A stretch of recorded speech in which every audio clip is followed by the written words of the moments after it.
rosemary bush that's going crazy. I've got some rhubarb in here. There's some little pine trees and things that I bought as little tiny guys and wanted them to grow larger and larger, and eventually he'll be quite big, not a huge pine, but quite a bit bigger. There's some like sedums. These are called hen and chicks, and I love them to take over because they're kind of a different texture and a different height. And once this stuff dies back in the wintertime, you can really see these. This is bleeding heart, which is beautiful in the spring and is just kind of finishing up now. So I tried to time different things at different seasons, so I'd have always something to look at. Everything is really big. These are some little dill that I had in here last year, and when I'm harvesting I always just like shake a couple, or purposely I'm not careful, and then let things re-sprout and regrow. Also, like this is feverfew, which is another medicinal. I see a lot more of it. I scatter that around because I think it's so cheery and nice. I had a ton of chamomile right here that I just pulled out probably 2 or 3 days ago to use for tea or for my bath or you know, whatever, dried arrangements. It's very beautiful. What's the tall grass? This is called Miscanthus sinensis. It's just a really beautiful tall grass, and probably in a month or 2 it'll start creating its seed head, and it sends up this nice little plume, and then as soon as it opens it just goes and is like really beautiful. It looks like what I do with it once it's dried is cut chunks of it and bundle them, and then like set them on your front porch or on Halloween or Thanksgiving. It looks like the nice harvest grass that they sell at the grocery stores, and it's just something I can grow myself and harvest them. I have some bundles left over that are still bundled in the compost that I'll show you what it looks like now, a year and a half, or what, almost a year later. So sad and deady. Here's more of the chamomile. You can see the head is like the kind that you'd have in tea, but they're like, I should have harvested them a while ago because they're just done. And all of those are like 1,000 seeds. So that's why I was pulling out some of them, so I don't have just like a million of those. This is the color. I like the deep black purple. So the pink ones I kind of pull out because I'm like, I'd rather have the deep purple ones. But the seeds I give you should be that color. They may morph over time. There's lots of different types of sedums in here, more rhubarb that's going to seed as well. I think those are just so fun and structural and funky that Wow. I love it, and I leave them because they're just so like, what is that zombie thing growing out of your room? Nasturtiums are totally edible flowers. Oh wait, I've had those a long time ago. I ate one of those. Yeah, they taste very peppery, like a radish. Let's see. So you can just pop the whole thing in your mouth. Doesn't matter what color. There's a lot of orange ones on the wall.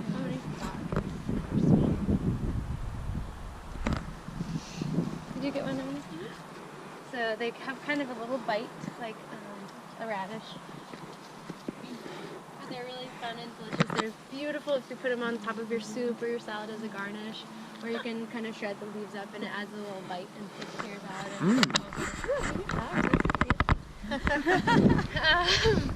So we'll wander just around the back of this one, and Keith can attest to this, how big and kind of unsightly it was for a little while, and then we were both amazed at how quickly it shrunk, and is like, wow, it's not quite the same level as the ground. It still has a little bit of depth to it, but it's like just a little hop over now, where it was very high to begin with.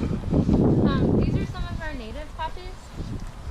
You can see they're slightly different than the California ones, but the seed heads are like 1,000 different seeds in here too, and if you want to take any of these, that's just in one weird seed head, and a little bug in there too.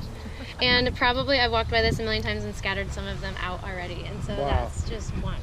I'm not going to scatter any more here because I have plenty, but you can like scatter them on the freeway side or whatever, do your resistance gardening. Guerrilla gardening. Yeah, because it's going to be beautiful and attracts pollinators, and instead of having like really invasive things that they plant after they make the freeway that aren't good habitat for pollinators, it's nice to have some native stuff. So this is, I found it on our hillside here, and I brought one little seed head over and shook it, and then the next year I was like, oh, there's a couple, and so I shook a couple more, and now I have 1,000.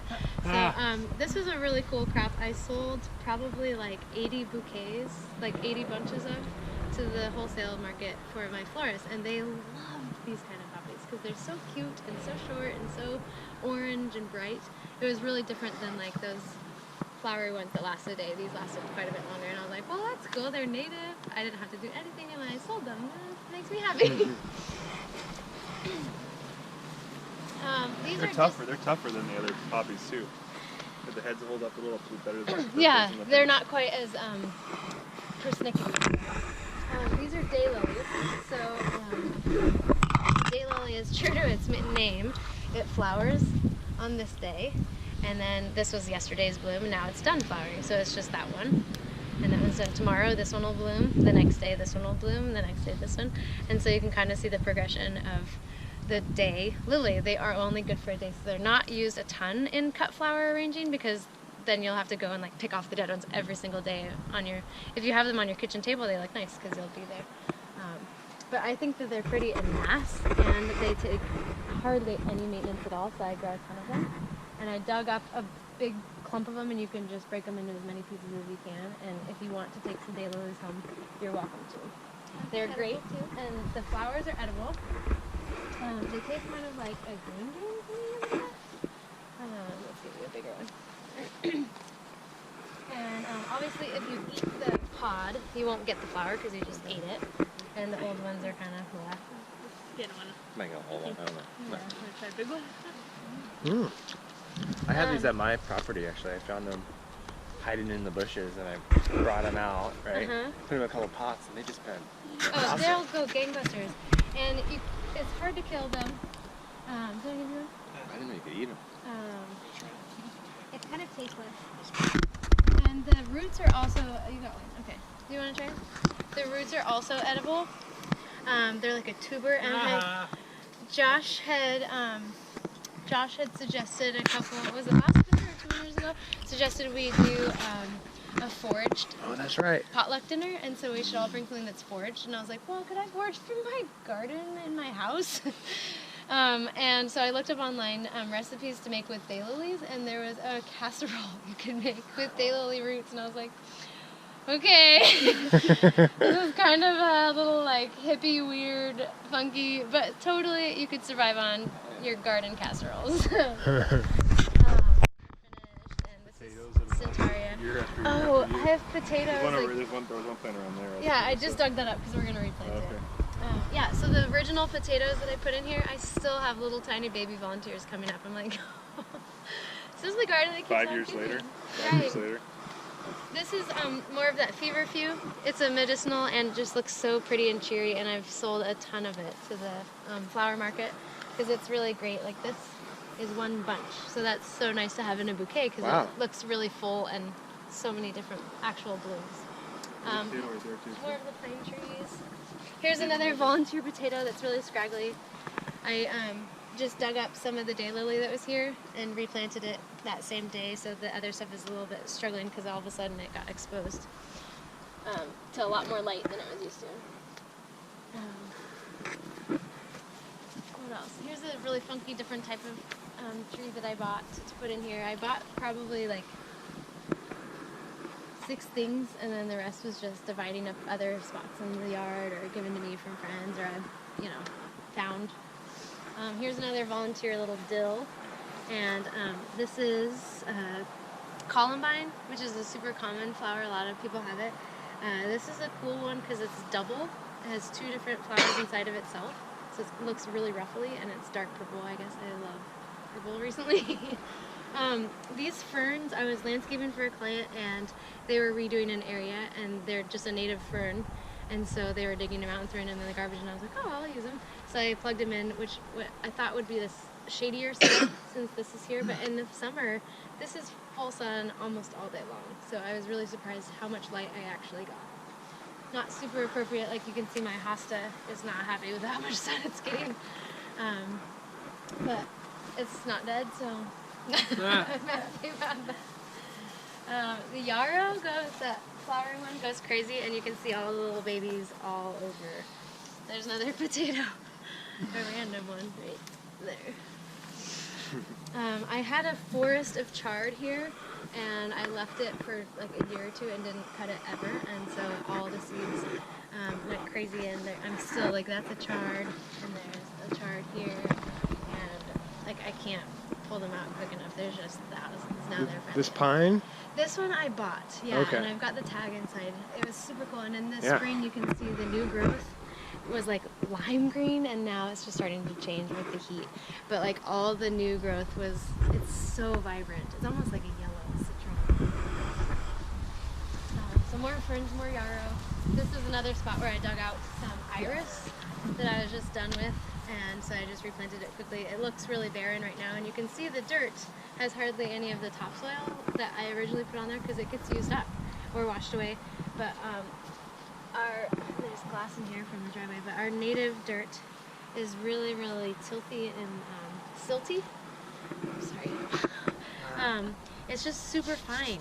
That's just what our native dirt is in Skagit because of the Skagit River that's like deposited stuff over years and years and years.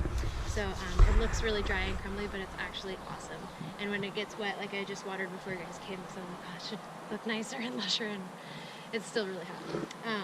It turns to like a little bit of a mud texture, which holds the moisture really well. Because there's some sand that allows it to drain, and some clay which allows it to bind. Do you have to work on your grass line to keep it back? I really do. So since I've made this hugel surrounded by grass, there was grass, I am constantly going around, and like this is the yarrow that's not my kind, it's the kind that's in the grass. So I'm constantly I just go along the edge and go like this and leave big piles, and then when I mow, I just mow over my piles unless it's like woody debris, and then I throw it on my next hugel that I'm making. So the only downfall of this one, that's what I was saying, pros and cons of each, is edging. If your hugel is surrounded by wood chips, you don't have to edge, or if it's surrounded by gravel or something else, or you build an edge. I just recently purchased some metal edging that's like 6 inches tall, and I was thinking about edging all this so I could just like weed whack or mow up to it, and then I wouldn't have to like battle that so much. But I also don't know if I want a metal edge and a 2-year-old like tripping over and smashing his face against.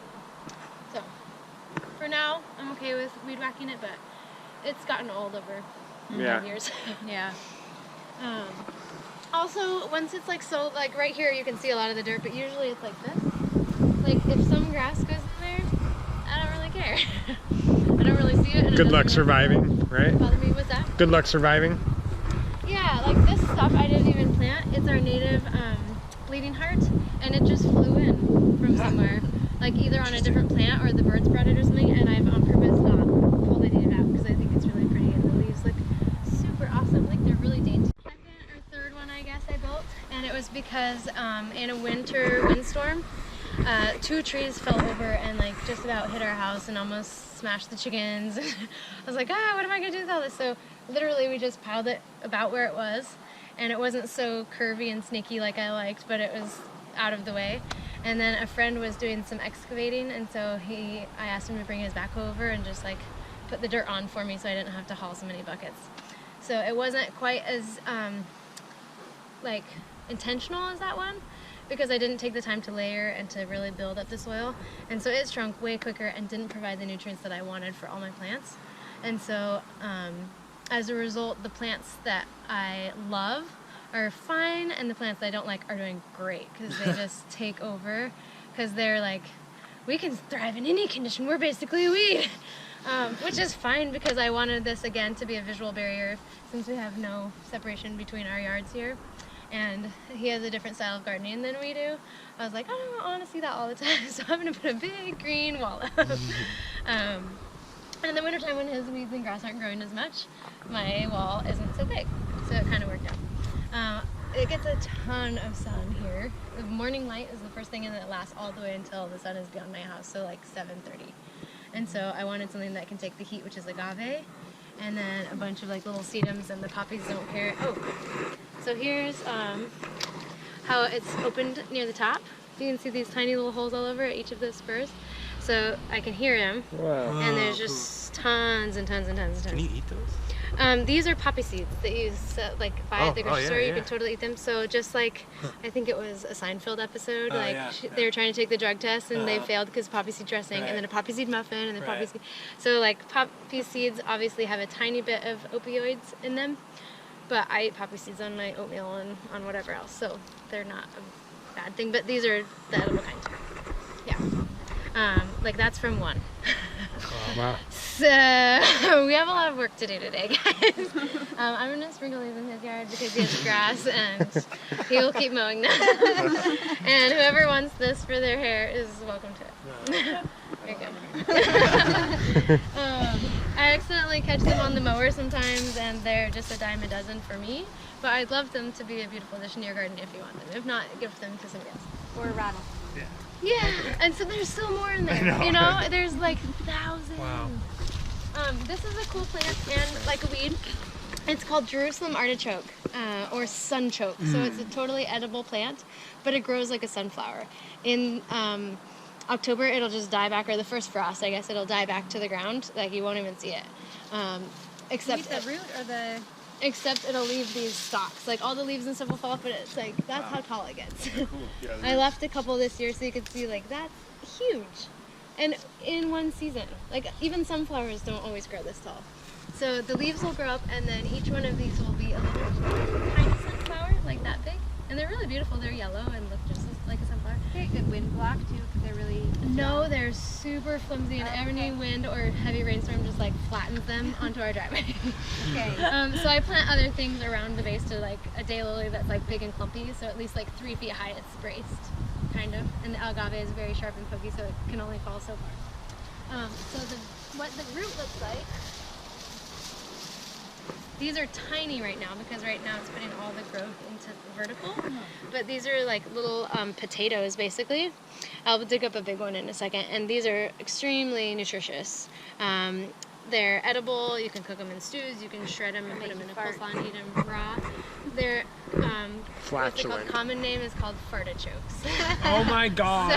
Well, because I don't ever see it, so like the grass and the weeds and stuff kind of grow in, and I'm kind of okay with that.